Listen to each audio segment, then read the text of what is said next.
Yep.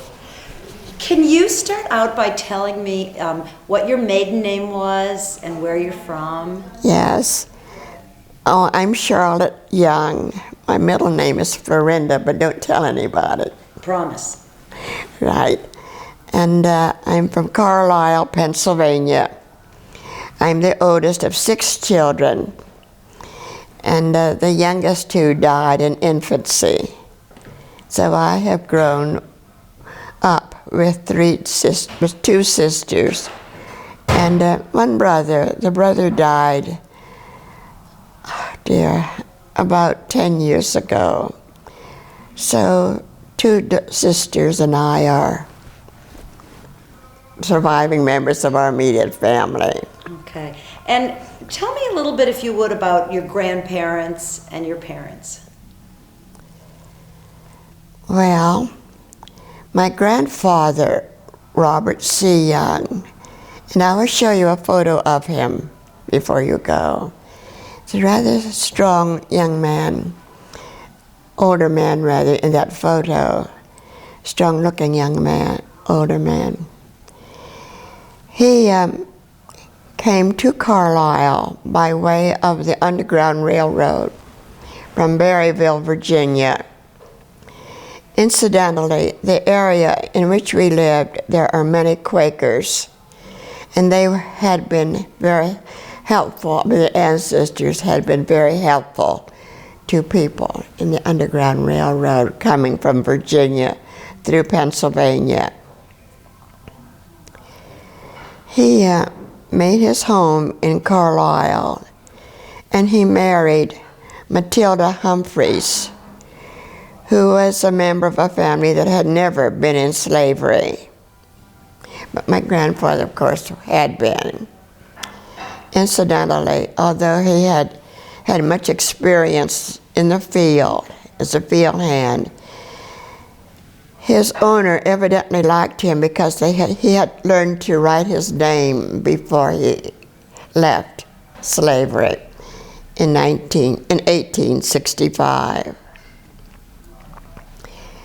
He and Matilda had 4 sons and 1 daughter in Carlisle. My father is the youngest of the 4 sons. However, Grandfather Young, Robert C. Young, was always interested in education. He was directed, his philosophy was prepare yourself educationally. He saw that my father, finished the grades in high school in Carlisle, went on to Shippensburg State Teachers College, and received what they call the 2-year certificate. And he came back, and he was the first black teacher in our community. So later he went by summer work and did get the bachelor's in education. Mother was born in Carlisle, attended Carlisle schools, and she attended the Dickinson Institute of Education.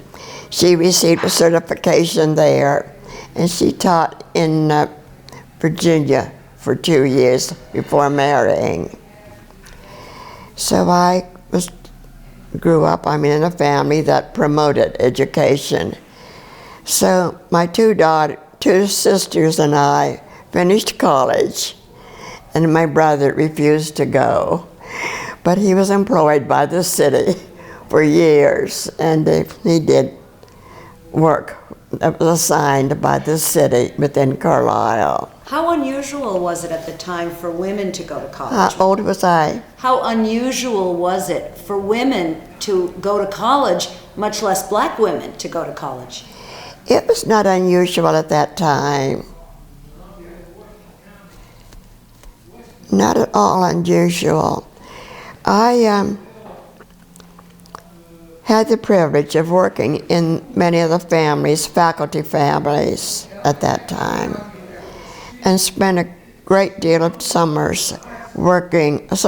hours working in the home of Dr. Morgan, James Morgan, retired president of the college. And what college was this? Dickinson College, Carlisle, Pennsylvania. And you may recall it was Carlisle was the home of Jim Thorpe. It was originally the home of the American Indian College, but it is now the Army War College in Carlisle, Pennsylvania.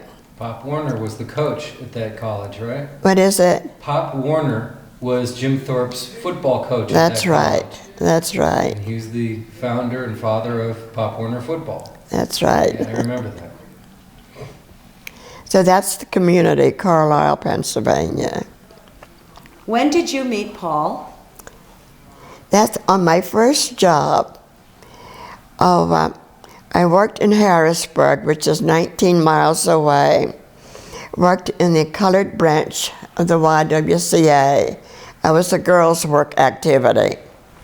So one day, while I was on the desk, it's at noon, the general secretary was out on her lunch hour. Paul walked in. I mean, it's a young man. He had come to Harrisburg with a group of young people to take jobs on Capitol Hill. The administration had changed from Republican to the Democratic side. The Democrats brought in a number of college students from Pennsylvania, Philadelphia, and Pittsburgh. And Paul was with the Pittsburgh group. And so he came in a very businesslike way to ask if we could recommend some woman who would do bachelor bundles.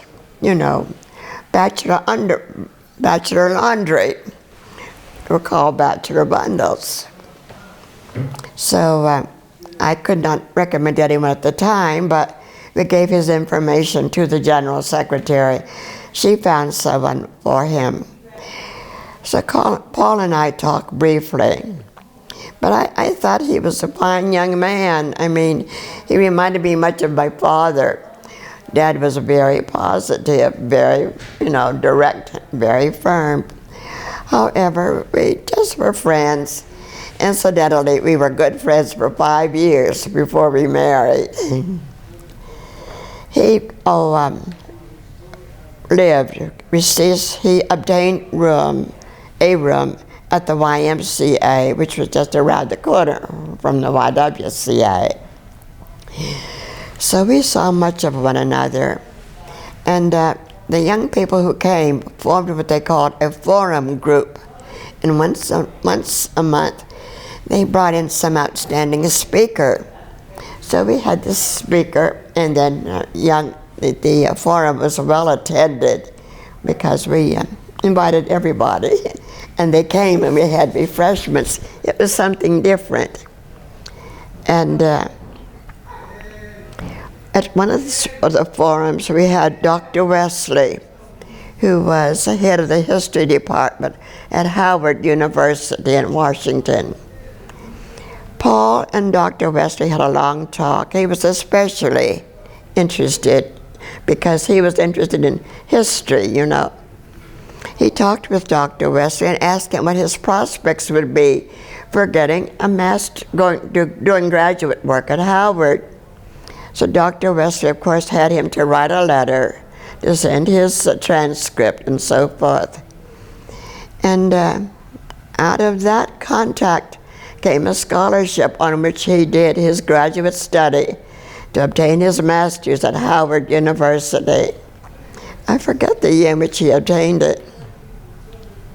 Was it after you were married or before? Before. Wait a minute. Yes. So during that 5 years? Before, yes. Because we didn't marry until after he had obtained his master's degree. Just fixing your coat.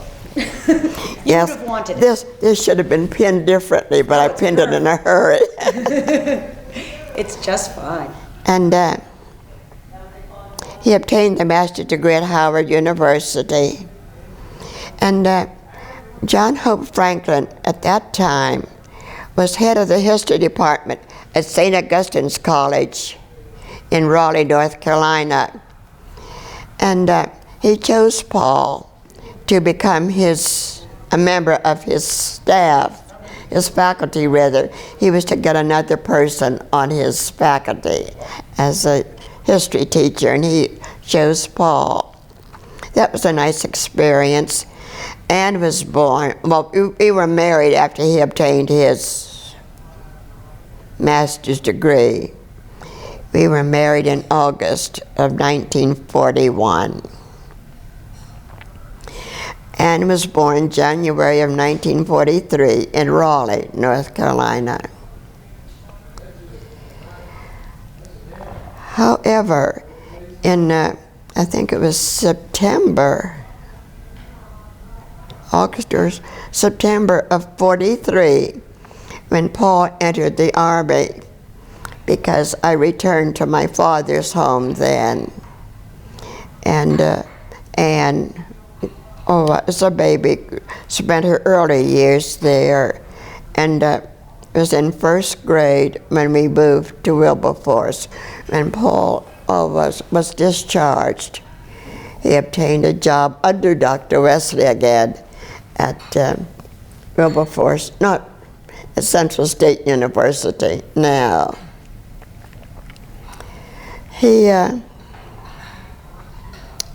Is that where he continued to teach for the rest of his career? Yes, for 28 years, yes. He took 4 years that were given to him, to work on his doctorate. And of course, that was just 52 miles away, but we saw him quite frequently. I was trying to figure the years in which Carol was born. Carol was born after we went to Wilberforce. Nevertheless, she can't remember just what year she was born. 48, maybe? Oh, I have to ask her. Or 47. Somewhere around there, I'm thinking. Wait a minute. I said 43. For Anne was born I'll have to give you dates, to look them up and give you exact dates. Sure. Time passes so quickly. So were you teaching during that period of time when your children were young? Were you teaching? No, I was at home part of the time. When Carol was a baby, I was at home most of the time. However, there was an opening. They had the laboratory school on campus in which the students in the education department were able to observe and do practice teaching in the laboratory school. And that is where I taught for the first 5 years after the children, were up and on their own. I was trying to figure out where they were at the time I was teaching. They must have been in high school.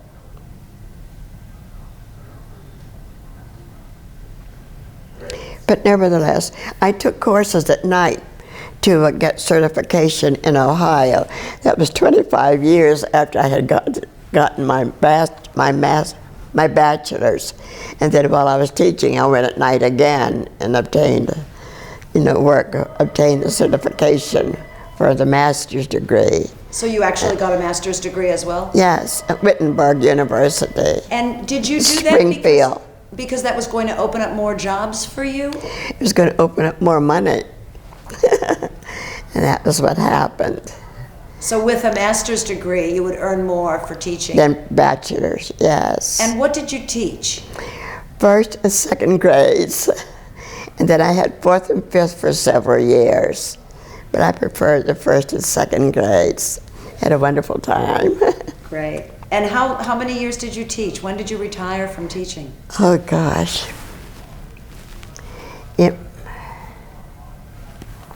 From Wilberforce, I went to the city of Xenia.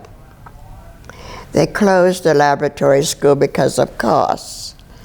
and then we went to Xenia. I retired in 76.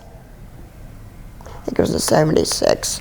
I'll have to check it to be sure, because it was a long time. It's a long time ago. Yes. And Paul, I think, retired at 77, I think, 74.